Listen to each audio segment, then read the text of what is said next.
know why you come to listen to me, but I'll try to tell you what you want to hear. Well, Bill, tell us about where you were born and growing up during the Depression and the Dust Bowl. I was born.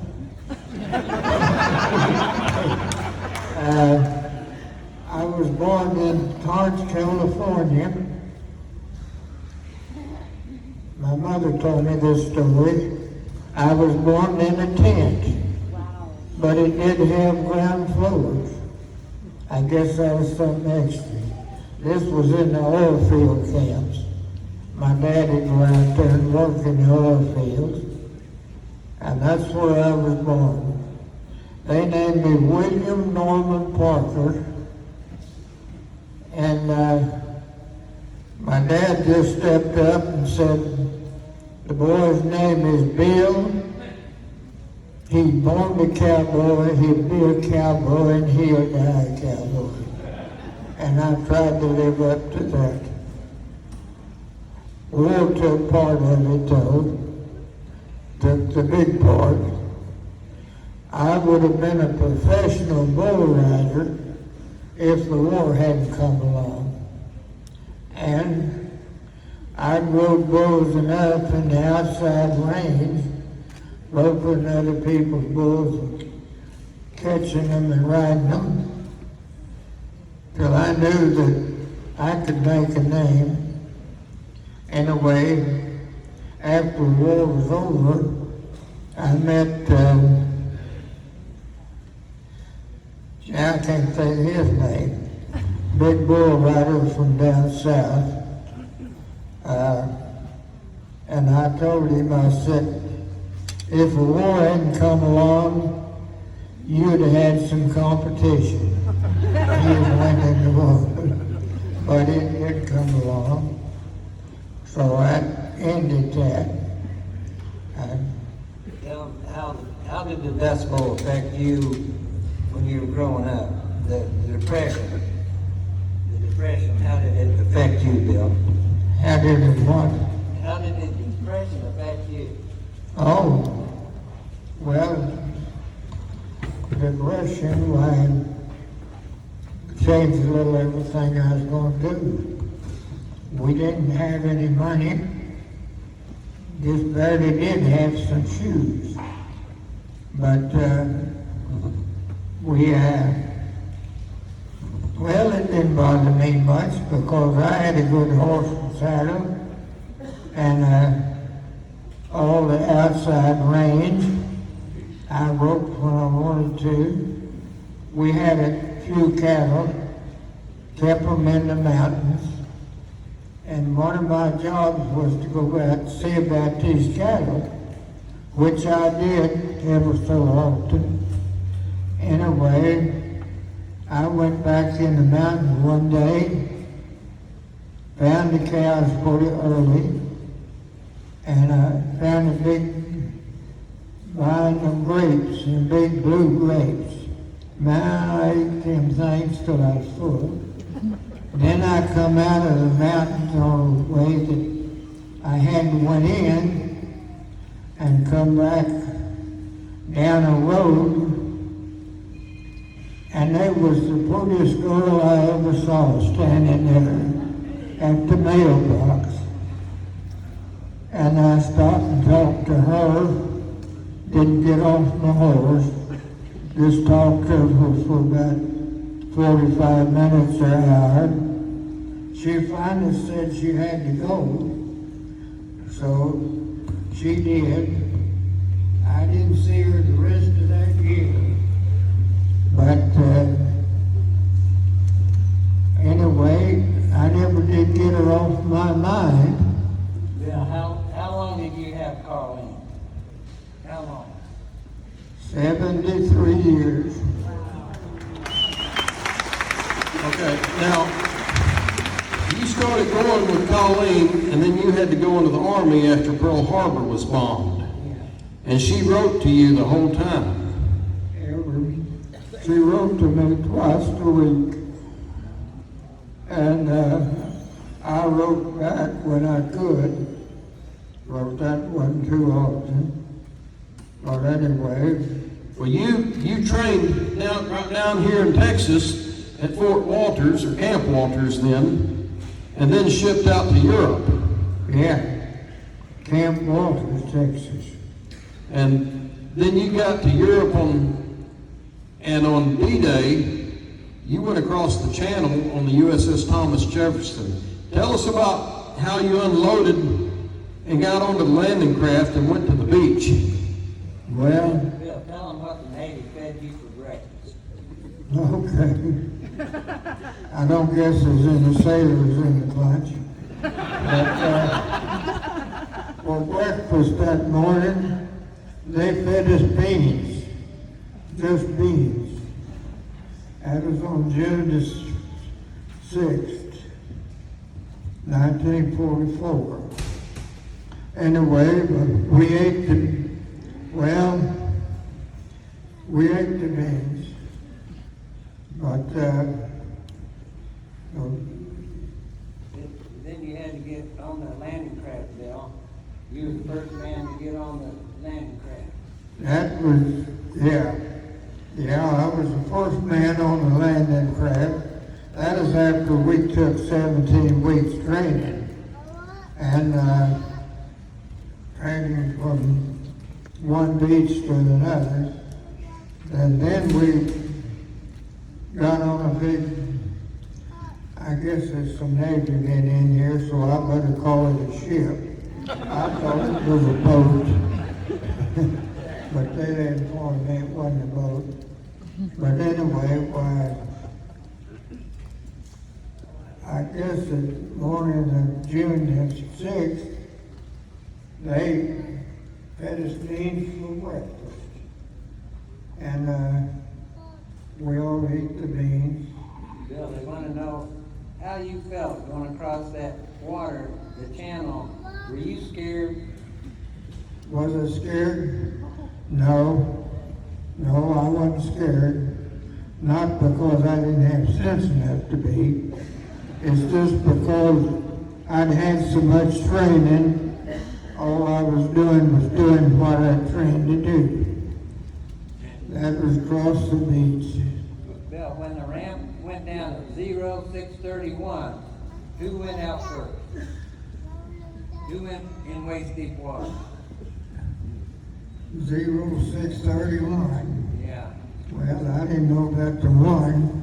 I knew at 6:30 while I was on the beach, the first man in front.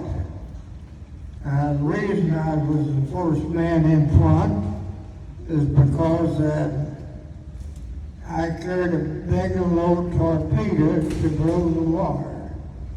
And I had 5 men in my water cutting section, and we went across that beach with a machine gun hitting the ground right in front of us, kicking up sand.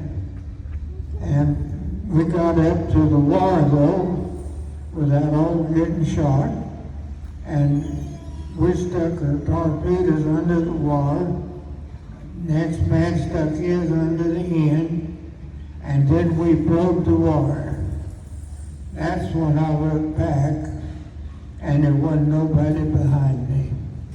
The landing craft that I landed on had got shelled just about the time I got off of it. Nobody else made it. But anyway, we fought the Germans on the bank and was whipping them pretty well. But the pillboxes where the machine guns were shooting out of, we couldn't do anything with them. They were keeping us pinned down. And I know some Navy men in here, and I give the Navy credit for saving the invasion, because when they saw we were pinned down, why, somebody over the battleships ordered it in close to shore, and they knocked out the pillboxes and that turned us loose to go for the invasion. And we fought our way in that day on June the 6th. I don't know how many miles, but not very far. And anyway, night come. Of course, we'd all got displaced. None of us was with our units where we belonged, but there was 20 or 30 men following me. Reason, I don't know why. But anyway, dark come, and they wanted to know what we was going to do. And I said, well, I'm going to stay right here at daylight. I'm not going to fight the Germans after dark. Next morning, I was out of ammunition, so I had to go back to the beach to get the ammunition. I'm not going to tell you that I got it off those dead men because my mind won't let me remember it. Anyway, I got the ammunition. That's the first time I'd seen the beach. You can't imagine. Well, look at this crowd. And every other man in it laying there dead. That's the way the beach looks. Bill, the next day, you had those men following you, and you came on an officer. What did he tell you? What did that lieutenant tell you? Well, when I come in with about 20 or 30 men following me, why, he said, Lieutenant. Said Sergeant. No, Sergeant. Yeah. That's what he said. Getting ahead of himself. Yeah. He said, Sergeant, put your men in this hole, we're fixing to take this town. And I said, well, all right, but I'm not a sergeant, I'm a private. And he said, you're a sergeant now. So from that day on, and I guess I must have been a pretty good soldier because I was discharged as a tech sergeant. But anyway, we went on and fought Saint-Lô. That's another big town in France. And we made through it, went on across France. Bill, you were wounded in France, and you were wounded in the foot, and you kept going for 2 weeks. What happened? What happened to your foot? Well, it swelled up. It swelled up and I couldn't get my boot off. So I had to go back to the back hospital, which was in a tent. I got back there and there was 2, and I'm sure we got some lieutenants here. Smart lieutenants looked at it, they said they were doctors. And one of them said, well, we got to take it off. It's got gangrene in it. And you could have heard me from over here, and you're not taking my foot off.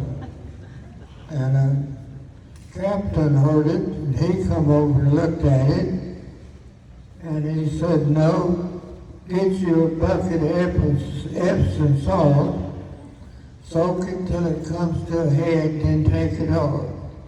And then as he walked off, he turned around, said, that's what my grandma would do. But I still got my foot. Bill, one thing I want to ask you about, when you said you went back to get ammo, you also went into a bunker and saw a German in the bunker. Yeah. What'd you say to him? Well, it was the same bunker that was shooting at me, and he was dead, laying over his machine gun. And I just told him, I said, your war is over, but you didn't get me. And that's the reason. Now, you ended up, as the winter came on, you fought at the Battle of the Bulge in the snow and the ice. And you also carried a pistol with you. Yeah, I still got it. 6-shooter, 45, not a 6-shooter. It was an Army gun. I got it from a tank corps men. It was issued in. Traded them an automatic for it. Bill, who did you shoot with that 45? Who did you shoot in that auditorium? The first one or the last one? Anyway, what he wanted to know is about dark one day, things was getting dark. I always used a pistol when I went into a building, and I could hit with one. Anyway, I walked in this big building about like this, and down in the end, where the windows was, I saw a big man standing there, and it was getting dark. I hollered at him and told him to turn around and throw up his hands, and he didn't do it. I hollered again, and he didn't do it, and I up and shot him with my pistol. And something happened that I didn't think was hardly right, but I shot his head off.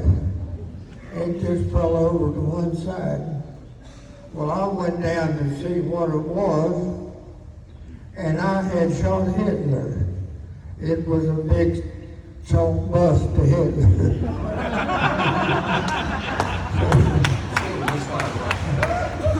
Bill,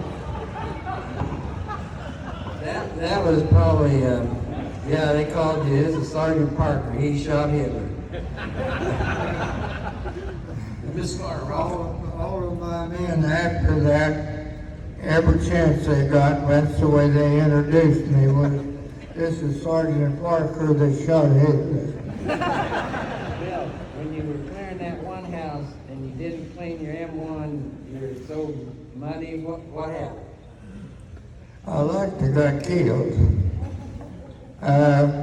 It raining and hailing and sleeting, and I tried to clear my M1 every night when we stopped, but we had to put as many people as we got here in a house. You had to get in at night because you'd freeze to death outside.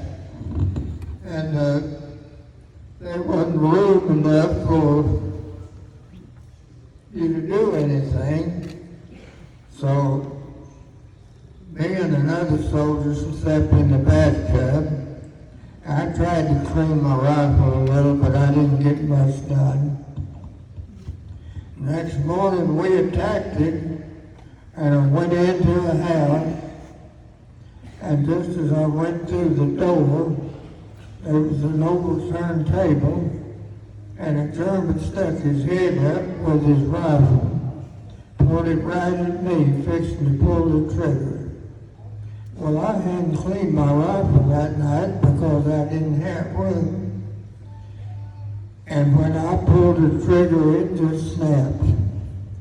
And just fortunately, though, the man behind me shot him, and I got out of that. But from that time on, I cleaned my rifle. And what happened to that soldier that day, Bill? Well, he got killed. I didn't even get to thank him for what he'd done. But that was just a common thing with us then. We got replacements at night. They got killed in the daytime, and we got replacements again the next night. Bill, you you were out fighting, and they came and got you, said they wanted to bring you back and talk to the general. Who was it? Well, that general that they come back to was General Eisenhower. He had about, I don't know, 10 of us lined up, coming down the line, shaking hands with us. It got to me why he asked me, said, well, Sergeant, where are you from? And I said, well, Oklahoma. And he said, well, we're neighbors. He was from Kansas. And he said, anything I can do for you, why, let me know. Well, we were in mud about ankle deep. He had them big Air Force fleece line overshoes on. I said, well, you could trade overshoes with me. And he began pulling them off. And I told him, I said, no, I didn't mean that. Yours would be just like mine. But he told me, he said, anything I can do for you, let me know. And why in the world I didn't tell him, well, get me out of this mess.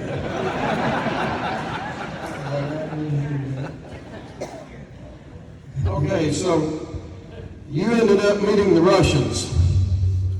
You tell me about the end of the war when you met. Yeah, we'd fought all the way to the Ruhr River and went across the Ruhr River to meet the Russians, and we were fixing to go into Germany. Julep is a pretty big town in Germany. We were fixing to take it, and we got orders not to take it, that the Russians wanted to. So we let the Russians take it and was glad to let them have it. So, since the war ended, have you been back to Normandy? Since one time, like last year before last, I went back to Normandy, and I'm glad I went. I'll never go back, but I'm glad I went. The reason was that, well, all every life I had my mares that, and I'd have traded them for anything. But I dreamed about the beach with all those dead soldiers on it. And after seeing it that time with no dead soldiers on it, little kids playing on the beach with their dogs, I haven't dreamed of the beach since. So, There's one more story that David told me about that I'd like to hear. When you went back to Normandy, there's a story where you had shot out windows out of a church. yeah, that was, what was the name of that town? Boulogne, France, and we met with the mayor, Yeah. and you told him something. Well, Mayor made us a big talk, and about as many people there as there are here, about how we treated his town. Said shot every window in town out. And when he got through talking, I was standing right behind him. He turned around and shook hands with me. And when he did, I said, well, Mayor, I'm sorry that we had to mess up your town, but I didn't know no other way of doing it. And I'm so sorry about all of the windows I shot out. He stuck his hand out, smiled, said, we forgive you a long time ago.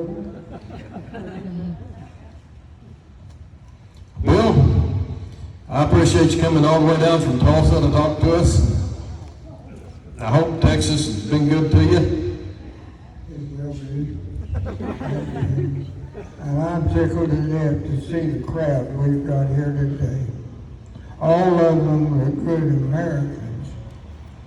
You know, whoever knocks on my door, the first thing I ask him, are you an American? And he says, yes. I said, well, come on in. Mark, can I say just a little bit? Real quick. Okay.